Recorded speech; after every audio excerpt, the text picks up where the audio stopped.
नमस्कार, स्वागत है आप सभी का सक्सेस टिप्स के यूट्यूब चैनल में। दोस्तों, आज हम मानव रक्त के टॉपिक को और आगे बढ़ाएंगे तथा आज भाग 2 में हम पढ़ेंगे ह्यूमन ब्लड ग्रुप के बारे में, यानी मानव रक्त वर्ग, यानी जो ब्लड ग्रुप्स हमारे शरीर में पाए जाते हैं, हमारा जो रक्त समूह होता है उसके बारे में हम पूरे डिटेल में बात करेंगे। तो चलिए वीडियो को स्टार्ट करते हैं और देख लेते हैं कि ब्लड ग्रुप्स यानी मानव रक्त समूह से रिलेटेड कौन कौन से इम्पॉर्टेंट फैक्ट और पॉइंट बन सकते हैं। तो सबसे पहले कुछ इम्पॉर्टेंट पॉइंट आप याद रखिएगा मनुष्य के रक्त वर्ग से रिलेटेड। तो पहला पॉइंट है, रक्त समूह की खोज किसने की थी। तो आपको याद रखना पड़ेगा, इनका नाम है कार्ल लैंडस्टीनर। तो ये नाम आपके लिए सुपर इम्पोर्टेंट है। कार्ल लैंडस्टीनर ने वर्ष 1900 में पहली बार रक्त समूह की खोज की थी तथा इस खोज के लिए इनको 1930 ईस्वी में नोबेल पुरस्कार भी दिया गया था। तो ये पहला फैक्ट है जो आपके एग्जाम में पूछा जा सकता है। इसके बाद ये जो कार्ल लैंडस्टीनर थे, इन्होंने पहली बार बताया कि सभी मनुष्यों का जो रक्त है वह एक समान नहीं होता है। तो ये दूसरा पॉइंट है, आप याद कर लीजिएगा। पहली बार कार्ल लैंडस्टीनर ने ही बताया था कि सभी मनुष्यों में रक्त एक समान नहीं पाया जाता है। मनुष्य का रक्त लाल रुधिर कणिकाओं में पाए जाने वाले एक विशेष प्रकार के प्रोटीन एंटीजन के कारण भिन्न होता है। तो इस प्रोटीन एंटीजन का नाम होता है ग्लाइकोप्रोटीन। तो इसी के कारण जो है मनुष्य का जो रक्त होता है वह भिन्न भिन्न प्रकार के वर्ग का होता है। तो इसे भी आप याद रखिएगा, मनुष्य का जो रक्त होता है वह लाल रुधिर कणिकाओं यानी कि जिसको हम कहते हैं आरबीसी में पाए जाने वाले ग्लाइकोप्रोटीन नामक एंटीजन के कारण ही जो मनुष्य का रक्त होता है वह भिन्न प्रकार का होता है। हर मनुष्य के शरीर में भिन्न प्रकार का जो रक्त वर्ग पाया जाता है वह आरबीसी में उपस्थित ग्लाइकोप्रोटीन के कारण होता है। तो इसे आप याद रखिएगा। इसके साथ हमारे शरीर में जो एंटीजन पाए जाते हैं, एंटीजन भी दो प्रकार के होते हैं, इसे आप याद रखिएगा। एंटीजन ए और एंटीजन बी, यानी कि दो प्रकार के हमारे शरीर में एंटीजन पाए जाते हैं, एंटीजन ए और एंटीजन बी। तो आइए बात कर लेते हैं एंटीजन की खासियत क्या होती है हमारे शरीर में। तो एंटीजन की उपस्थिति के आधार पर मनुष्य में 4 प्रकार के रुधिर वर्ग पाए जाते हैं। ये भी इंपॉर्टेंट है, आप याद कर लीजिएगा। एंटीजन की उपस्थिति के कारण ही मनुष्य के शरीर में 4 प्रकार के रुधिर वर्ग पाए जाते हैं। पहला क्या है, जिसके शरीर में एंटीजन ए होता है उसके शरीर में जो है ब्लड ग्रुप ए पाया जाएगा, यानी जिस मनुष्य के शरीर में एंटीजन ए होगा उस मनुष्य का जो रुधिर वर्ग होगा वो ए होगा। उसके बाद जिस मनुष्य के शरीर में एंटीजन बी होगा उस मनुष्य का जो ब्लड ग्रुप होगा वो बी पाया जाएगा। उसके बाद जिस मनुष्य के शरीर में एंटीजन ए और बी दोनों पाए जाएंगे, यानी जिस मनुष्य के शरीर में एंटीजन ए व बी दोनों पाए जाते हैं उस व्यक्ति का जो ब्लड ग्रुप होता है वह ए बी होता है। कौन सा ब्लड ग्रुप होता है, तो ए बी ब्लड ग्रुप होता है। इसके बाद जिस मनुष्य के शरीर में ए और बी दोनों में से कोई भी एंटीजन नहीं पाया जाता, यानी ए और बी एंटीजन जिस मनुष्य के शरीर में नहीं पाया जाता है उस मनुष्य के शरीर में कौन सा ब्लड ग्रुप पाया जाएगा, तो ब्लड ग्रुप ओ। तो आप इसे याद रखिएगा, जिस मनुष्य के शरीर में दोनों में से कोई एंटीजन नहीं पाए जाते हैं उस मनुष्य का जो रक्त समूह होता है, रक्त वर्ग होता है, वो होता है ओ। तो आप इसे याद रखिएगा। इसके बाद अगला इंपॉर्टेंट पॉइंट है, किसी एंटीजन की अनुपस्थिति में एक विपरीत प्रकार की प्रोटीन रुधिर प्लाज्मा में पाई जाती है, इसको हम एंटीबॉडी कहते हैं। तो हमारे शरीर में एंटीजन के अलावा एक एंटीबॉडी भी पाई जाती है। इसकी इम्पॉर्टेंस क्या होती है हम आगे के पॉइंट आगे के स्लाइड में डिस्कस करेंगे। तो इस एंटीबॉडी कहते किसे हैं, तो किसी एंटीजन की अनुपस्थिति में एक विपरीत प्रकार की प्रोटीन रुधिर प्लाज्मा में पाई जाती है, उसी को हम एंटीबॉडी कहते हैं। तथा ये जो एंटीबॉडी होती है वह भी दो प्रकार की होती है, एंटीबॉडी ए और एंटीबॉडी बी। तो आप इसे याद रखिएगा। तो यहाँ पे आप देख रहे हैं ये यहाँ पे रुधिर वर्ग में उपस्थित एंटीजन व एंटीबॉडी। तो यहाँ पे रुधिर वर्ग है, यहाँ पे एंटीजन है और यहाँ पे एंटीबॉडी है। तो जिस मनुष्य के शरीर में रुधिर वर्ग ए पाया जाएगा उस मनुष्य का एंटीजन ए होगा और उस मनुष्य के शरीर में एंटीबॉडी बी पाया जाता है। जिस मनुष्य का रुधिर वर्ग बी होता है उस मनुष्य के शरीर में एंटीजन बी और एंटीबॉडी ए की आवश्यकता होती है। उसके अलावा जिस मनुष्य का जो रुधिर वर्ग ए बी होता है उस मनुष्य को एंटीजन ए बी की आवश्यकता होती है और उस मनुष्य में एंटीबॉडी नहीं पाया जाता है, इसे भी आप याद रखिएगा। उसके बाद जिस मनुष्य का रुधिर वर्ग ओ होता है उस मनुष्य में कोई भी एंटीजन नहीं पाया जाता है तथा उस मनुष्य में एंटीबॉडी ए बी मिलता है, तो इसे भी आप याद रखिएगा।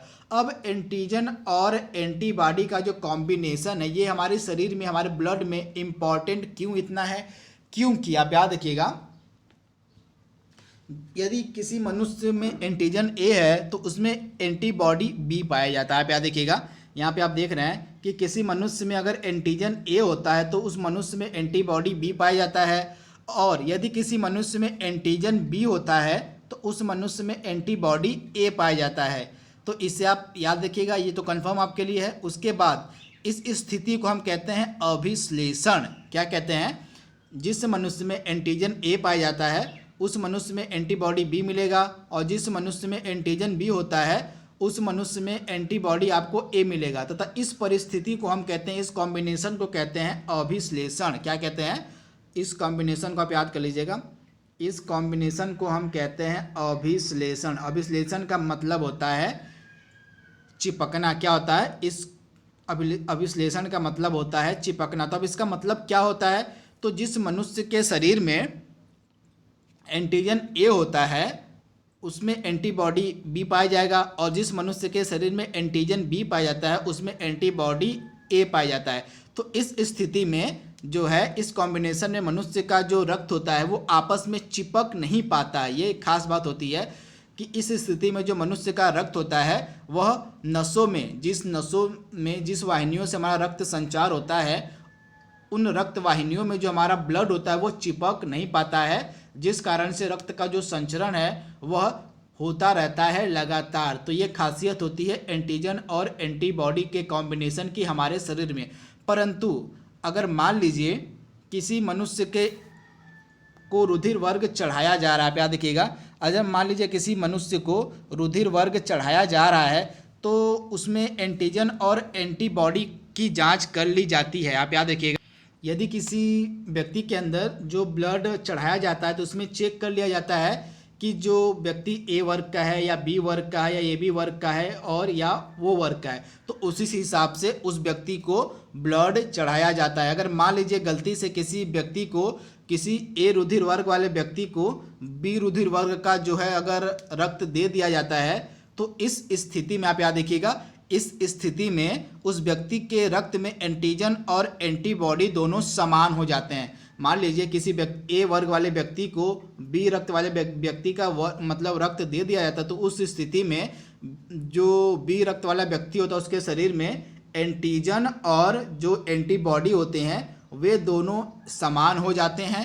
इस स्थिति में जो है रक्त का अभिश्लेषण हो जाता है। क्या हो जाता है? रक्त का अभिश्लेषण हो जाता है, मतलब रक्त जो है नसों में चिपकने लगता है तथा बाद में जाके जो नसों में रक्त चिपक जाता है उसके बाद जो है रक्त वाहिनियों में अवरोध उत्पन्न होने लगता है। यानी जब मान लीजिए रक्त वाहिनियों में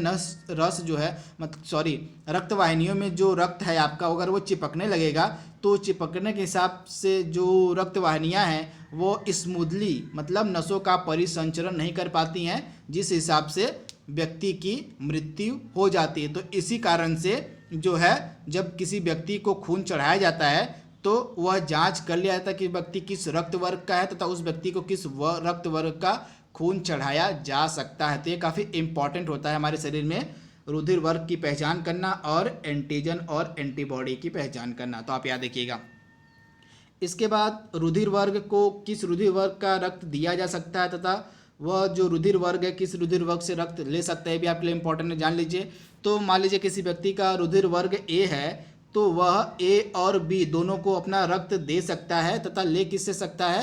तो ओ और ए से रक्त ले सकता है। अगर किसी व्यक्ति का रुधिर वर्ग बी है तो वह बी और ए बी को अपना रक्त दे सकता है और ले किससे सकता है? ओ और बी से। इसी प्रकार अगर किसी व्यक्ति का रुधिर वर्ग ए बी है तो वह केवल ए बी रुधिर वर्ग को ही अपना रक्त दे सकता है तथा ग्रहण किससे कर सकता है, ले किससे सकता है, तो चारों रुधिर वर्ग के व्यक्तियों से, यानी ओ से, ए से, बी से और ए बी से। यानी इस प्रकार जो ए बी और रक्त वर्ग का व्यक्ति होता है उसको हम कहते हैं सार्वत्रिक ग्राही, यानी ये चारों प्रकार के रुधिर वर्ग के व्यक्ति से रक्त ले सकता है, इसलिए इसको हम कहते हैं सार्वत्रिक ग्राही।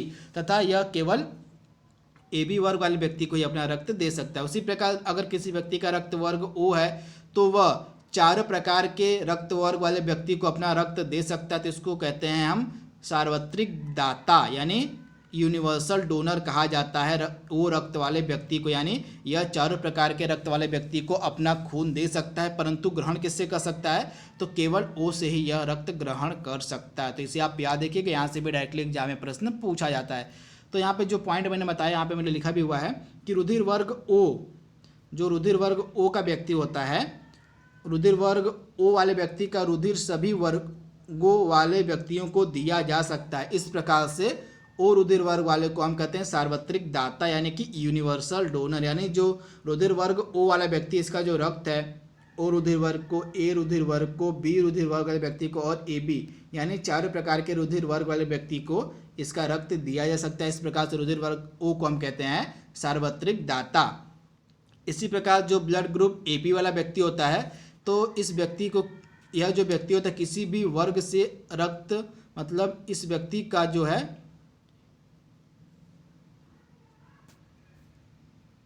तो ए बी वर्ग वाला जो व्यक्ति होता है यह किसी भी वर्ग के व्यक्ति से रक्त ग्रहण कर सकता है। यहाँ पे व्यक्ति का रुधिर वर्ग दिया जैसा गलत प्रिंट हो गया है। तो ये जो ए बी रक्त वाला व्यक्ति होता है, वर्ग वाला व्यक्ति होता है, यह किसी भी वर्ग वाले व्यक्ति से रक्त ग्रहण कर सकता है, यानी किसी भी रक्त वर्ग वाले व्यक्ति से रक्त ले सकता है ए बी वर्ग का व्यक्ति। यानी इसको हम कहते हैं सार्वत्रिक ग्राही, मतलब ये ओ वर्ग से, बी वर्ग से, ए वर्ग से और ए बी वर्ग, यानी चारों रक्त वाले वर्गों के व्यक्ति से यह रक्त ग्रहण कर सकता है। इस कारण से रुधिर वर्ग ए बी वाले व्यक्ति को हम कहते हैं सार्वत्रिक ग्राही, यानी कि यूनिवर्सल रेसिपिएंट। तो आप इसे याद रखिएगा।